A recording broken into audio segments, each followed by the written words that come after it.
Let's review the top 8 deck lists from the Winter Clash. We had an absolutely stacked top 8 in terms of players and a pretty diverse lineup in terms of character representation as well. We had Mitchell, Jose, and Barlow and Sam all making back-to-back top 8s. They had each made top 8 in the December Winter Warm-Up webcam event that was hosted by UVS Games. Sam and Jose have opted for more control characters after the banning of Capture Evildoers and Back Alley Haymaker. Jose going to Giro 2 and Sam going to Order Hawks. We had 2 Order Hawks makes it, which makes me really happy. I've been a big believer in this character, especially on the Order symbol. We also had Tim Keefe, top 8 with Order Hawks. Tim is, of course, a former world champion. We had William Howard from the Unfun Stuff group make it on Evil. Shigaraki 3 got a ton of support from Dobby, a very, very control-based character making it here as well. Christos, who had won the Kissimmee Regional earlier in 2023, so it's fitting that he wins the first U.S. in-person RLE, and now he is top 8ing the final big event of 2023. So we're starting and ending with success from Christos, and then Mike Hardiman being our overseas player who made it into top 8. He is a very, very accomplished UK player, and he's on Koji Koda with maybe the spiciest deck list of everybody.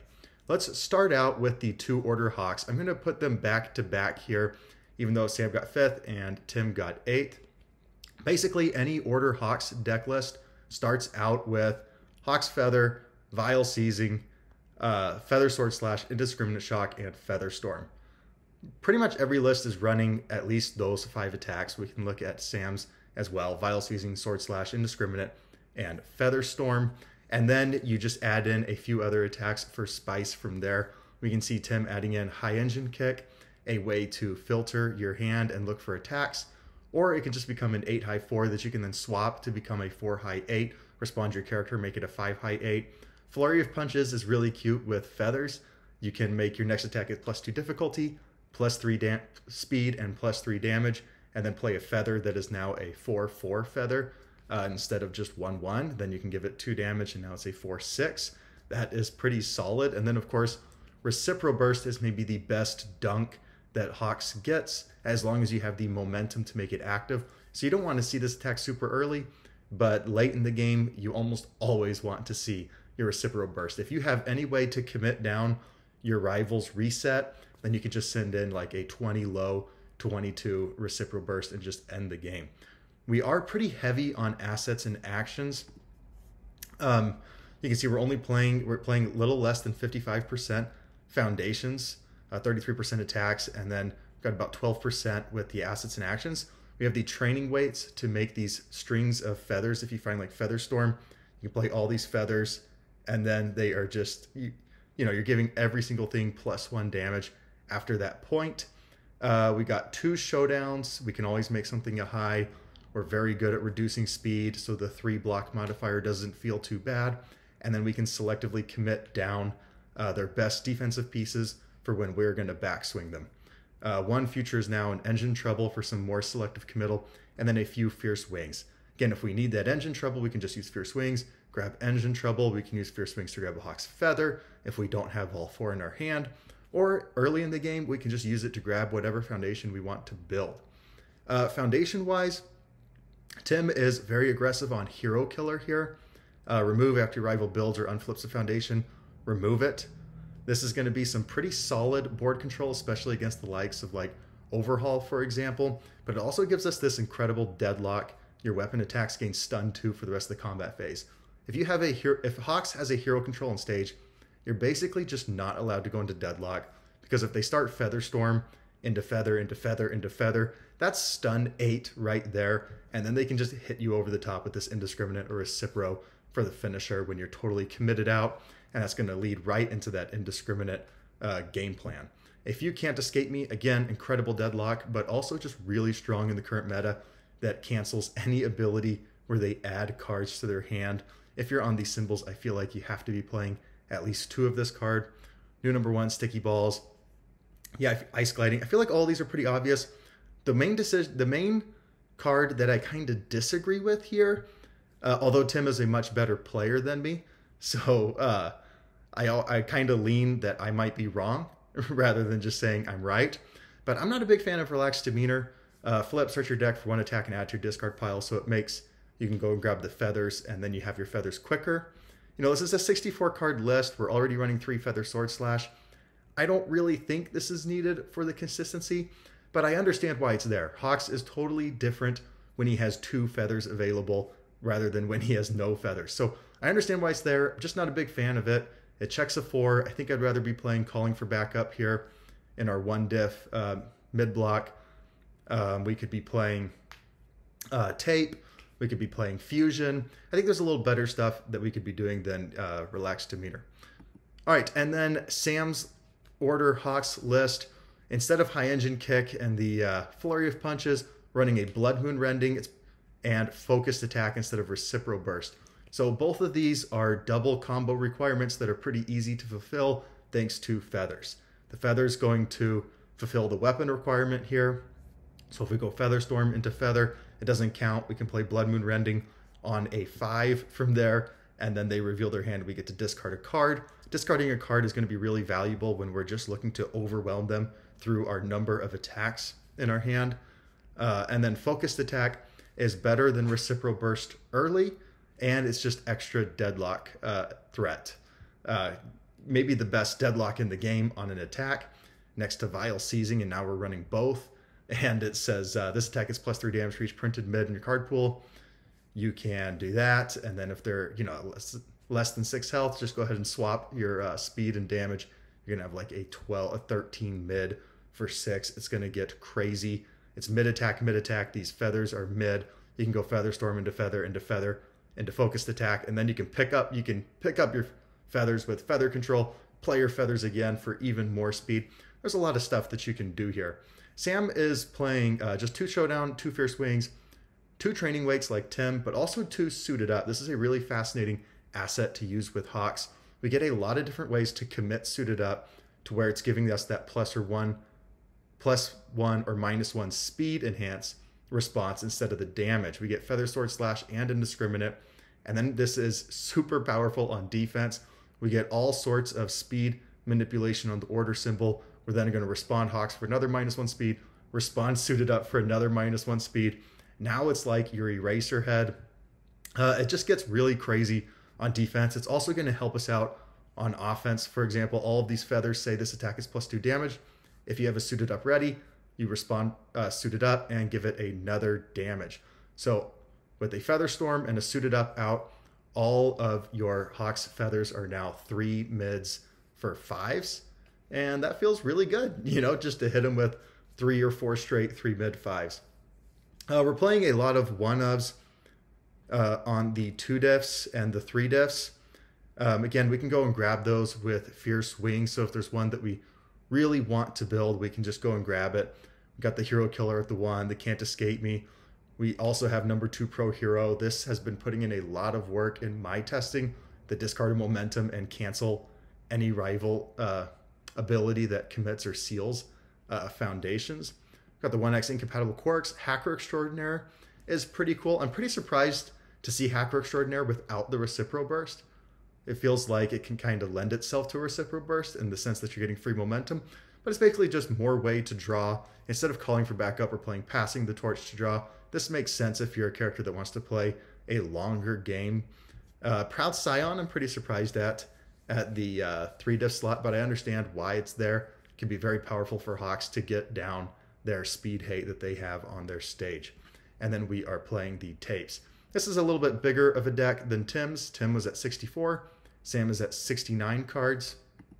A little higher on the foundation count, 56.5%, 31% attacks. I'm pretty surprised at both of these attack ratios. They're very, very respectful attack ratios. They're Hawks that want to play a longer game.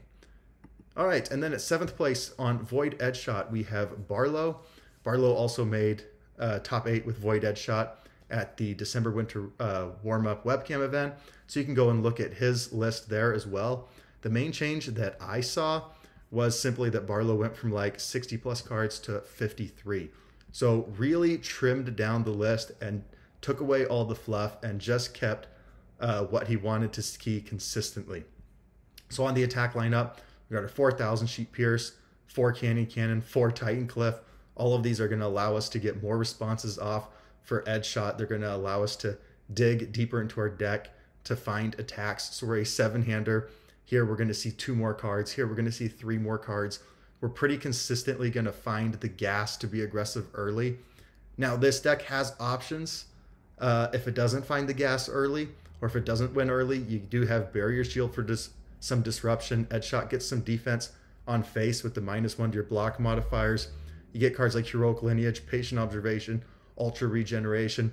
So this deck can play some defense if it needs, but if it draws hot, you're probably just going to die. And even if you breaker Edge Shot, because Edge Shot's not clearing the card pool here, but can build in, using Titan Cliff, can build in to pass through walls and fight through any sort of breaker ability. We have a lot of 6 checks here, like Ultra Regen, Pass Through Walls, Patient Observation, number 23 Pro Hero, to build off of Titan Cliff. We're pretty consistently getting that to where Titan Cliff feels like a 5 difficulty attack instead of a 6 difficulty attack.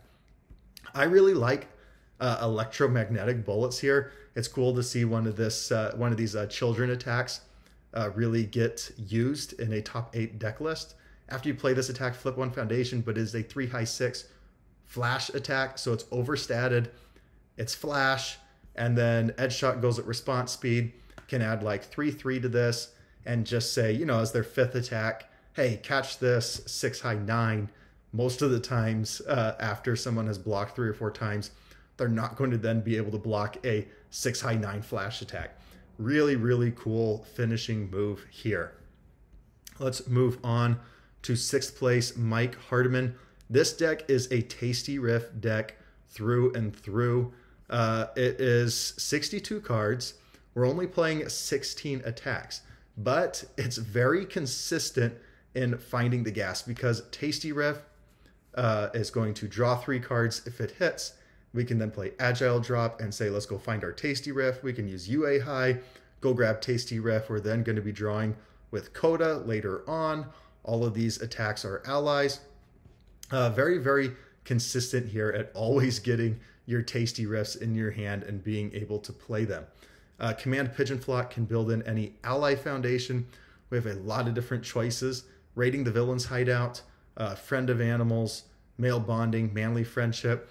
You know, these aren't very high damage attacks, but we're going to be playing a million of them thanks to the, you know, Agile Drop and UA High and Tasty Riff. If several Tasty Riffs is hit, we can then use its bottom enhance to just go grab us another attack. Raiding the Villain's Hideout is an ally foundation that can be built, and then we're using all of that card draw to discard for damage because this is just, you know, 4 damage, 3 damage, 4 damage. So now we're getting the extra damage that we need. Self-sack, of course, is going to help us get damage. Manly Friendship. So we have ways to make our attacks more lethal. We're not playing a lot. Oh, and we have Passing the Torch for even more draw as well. And this deck can get scary quickly because of like Male Bonding and Always Cool being able to rapidly build your stage for a massive like early game lethal turn. We are quite depending on like Airy Smiles for defense. We're seeing 3x of this card. That's very aggressive. We're not playing a lot of like traditional like speed defense. I mean, we do have the nice tries. We have Always Cool to an extent. So there is some defense here, but not a ton. We are really relying on the disruption of Airy Smiles to just buy us that extra turn that we need to find lethal. So it kind of serves the same purpose as in this Void Edge Shot list as the 3 Barrier Shield. We're hoping that this is the trick up our sleeve that's going to buy us that extra turn that we need. Okay, moving on to top 4, we have Evil Shigaraki 3, and we are making maximum use of Dobby 3's kit. Let's just count the Dobby 3 cards in this list. We have 4x Quick Burn, 4x Blue Flame Torment. We have 2x League Handler, 4x No Remorse, 3x Fiery Confrontation. So that is 7, 15, 17 cards coming in from Dobby 3's kit. We also see other set 6 cards making appearances like Defending Pageant Queen and Fierce Wings. One fascinating thing about this Evil Shigaraki list is we're only running one masterminding. A lot of times you pick up this character and you immediately just shove 3 or 4 masterminding into the list because it feels like that's the right decision. Heck, it's got his face on it. It works really well with this once per game. But here we're opting for more barrier shields. Evil just has so many powerful actions and it's hard to pass up Fierce Wings being able to go and grab a barrier shield for defense, grabbing a Twisty Surroundings for Breaker 2 on defense. You can't really pass that up. Showdown came in handy in so many of the matches that we streamed of this list, and we streamed this list quite a bit, mainly because it was so much fun to watch. William kept surviving situations that I thought he had no business surviving. It was like, oh, Shigaraki is definitely dead. And then he would always have some tricks up his sleeve to stay alive. My favorite of which was in the Typhoon. Unless your rival can, has some selective commits on their, available to them, in the Typhoon can buy Evil Shigaraki 3 an extra turn so many times. Where this is their last foundation, they say, okay, I'll just discard 2 cards. Heck, I'm like a 20-hander, so 2 cards isn't really a hefty cost. And just get this free block.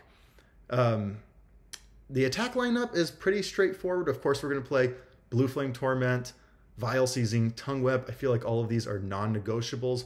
A few Chronostasis Trigger makes sense. It's not the best attack on offense, but it is Breaker 2. And it is like, hey, if you don't full block this attack, I'm going to get to seal your character. That can be very powerful in certain matchups. I really like this 2 Inverted Knife Throw. This is pretty spicy addition to this list. We can get it into our momentum and then play it from outside of our hand. And then we can use like the bottom enhanced cooperation offer. If this attack is played from anywhere other than your hand, it gets +2 damage. So at that point, this is a 4 high for 6. If your rival has more momentum, it's now a 4 high for 8. That can be really strong in this character that's not adding damage on face. So it's the only way in this list that we can get that +2 damage from cooperation offer. Obviously, most of the time we are using this for defense and not for that offensive purpose. It's just nice that we have a way to use it. I imagine most of the time with Quick Burn, William will be naming Foundation. If it is a Foundation, it goes to his momentum. If it's an attack on the top card of his deck, then he gets to say, hey, your next check is -2. Go ahead and check a 5 for me. Unless you commit out for this check, I am going to be drawing my attack. So some very cool things that we can do there. A lot of check hacks in this deck with like Fiery Confrontation, League Handler, Barrier Shield, Twisty Surroundings, Chronostasis Trigger, and of course the once per game of Shigaraki 3. It just makes your rival's life absolutely miserable. We saw this come into play in the Top Cut match against Sam, where Sam had like 20 foundations, and after 5 attacks, pretty much had his entire stage tapped out because of all of the breaker abilities available to Shigaraki. In third place, we have Christos on Death Ochako 2. And this list is very similar to Christos's list that he won the Kissimmee Regional with. In fact, we don't see a single Jetburn card in this list, and we only see 5 cards from set 5. Of course, the 4X Learning to Harden, -2 speed or +2 damage. And then if it's destroyed, we can draw a card. We can destroy it with a lot of things. Go for the win, turn to dust to get the draw ability. And then we see 1 Spear and Shield to go and grab momentum and get used for defense. But overall, yeah, very, very similar. We got 77 cards, 27 attacks. That's a pretty aggressive attack ratio, but we are a 5-hander who wants to play a lot of orange early. The main change that I see that Christos has made is taking Touch of Decay from a 1x to a 3. Makes a lot of sense. On the combo, we can commit a foundation. If it's completely blocked, we're just going to add it into our hand after it resolves, and then we can play it again. And then if it's deals damage, we can pick it up again with Ochako 2. If we're comboing off of Nitro Explosion, then we're going to be responding for a momentum when this leaves the card pool and back into our hand. Of course, we have Hulking Grimace, to me, like the best attack for Ochako 2. Anytime we get this, hey, our next check to play the attack this turn gets +2, we're going to be slamming down a Hulking Grimace, and then they just have to deal with this 7 mid 10, and if it's blocked, we get to draw a card. We have a lot of different ways to draw on this character. We have, of course, Learning to harden, we have like agitation. We have stun grenade, which is going to pretty consistently go and find us another attack. It's also going to be an outlet for that momentum from like nitro explosion. We also get the draw from vile seizing. Most of the time your rival's not going to want to commit out for that 7 check because they need to be blocking everything, and you are adding 2 speed to everything. Ochako 2 can just absolutely steamroll people early on, and we saw that.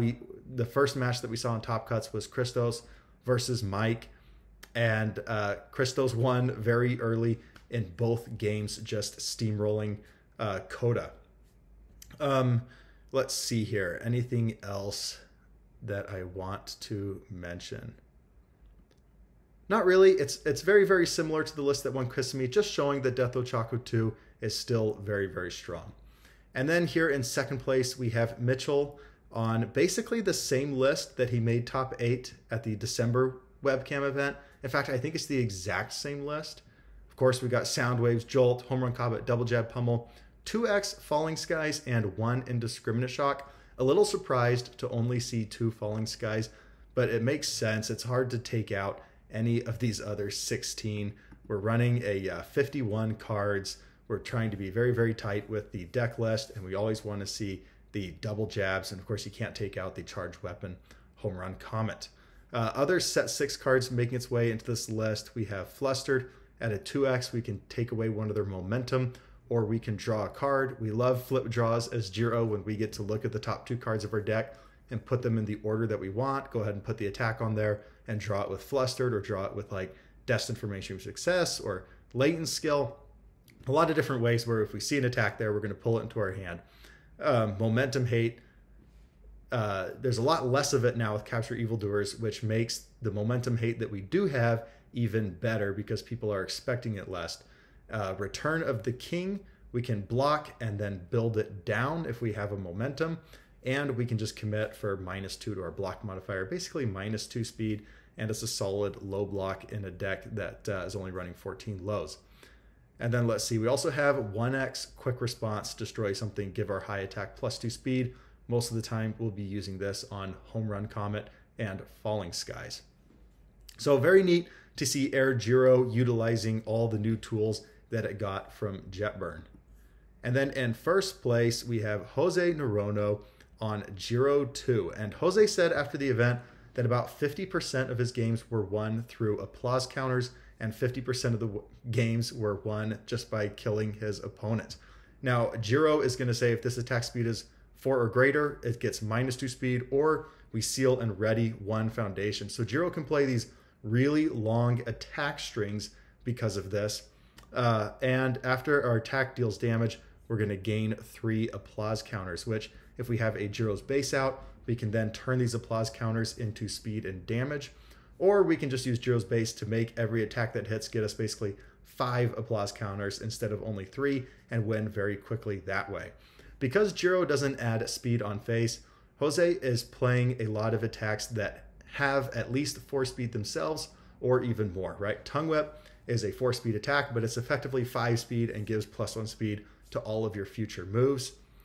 Tasty Dragon Dive, this blank attack that I absolutely roasted when it first got revealed. I said this is like a C tier attack. I didn't care that it was overstatted with a 1 high block.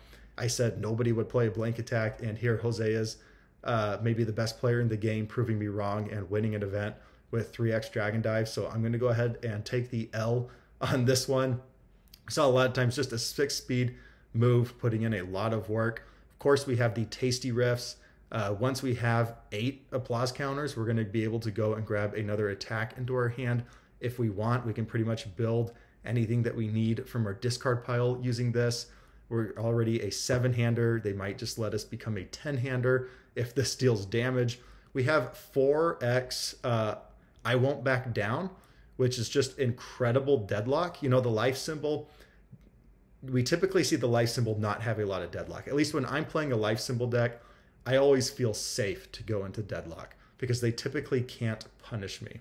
Now they have options, but a lot of times those options don't feel great to play. You're really having to change, you're having to make deck building sacrifices to get the deadlock in there. But I Won't Be Back Down It says, this attack gains Echo, choose 1 counter on your character and gain 3 of it. That's just nuts.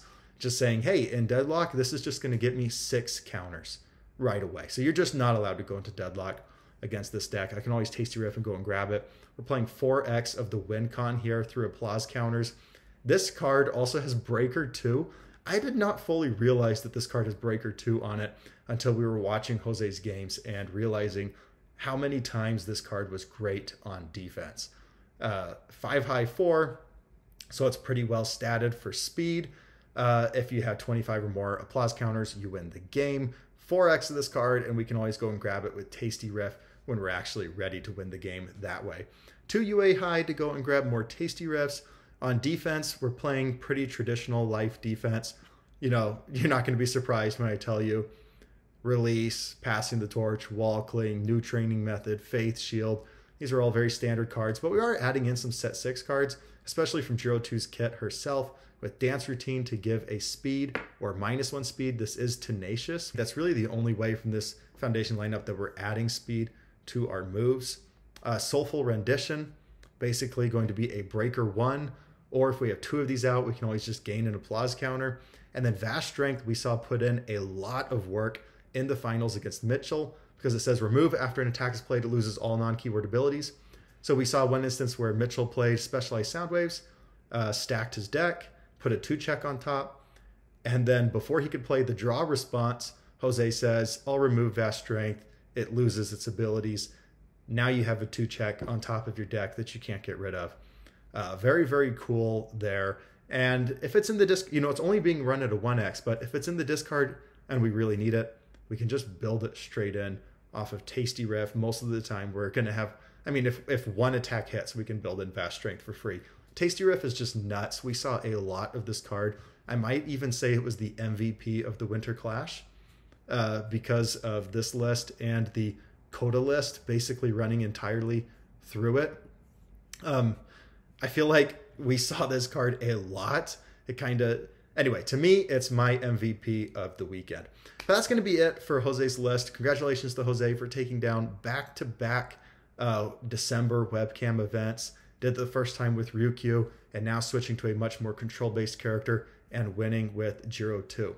If you enjoyed these reviews, go ahead and give this video a thumbs up and subscribe for more competitive UVS content. If you played in the Winter Clash, let me know who you played and how you enjoyed the event. Put in the comments how you would change the Winter Clash going forward, if there's anything that you would change. I had a great time with this event. It was a lot of fun to do the commentary. It was a lot of fun to run. Honestly, everything that I thought would go wrong did not happen, and it just ran really smoothly. And who knows, you know, might just run it back next year.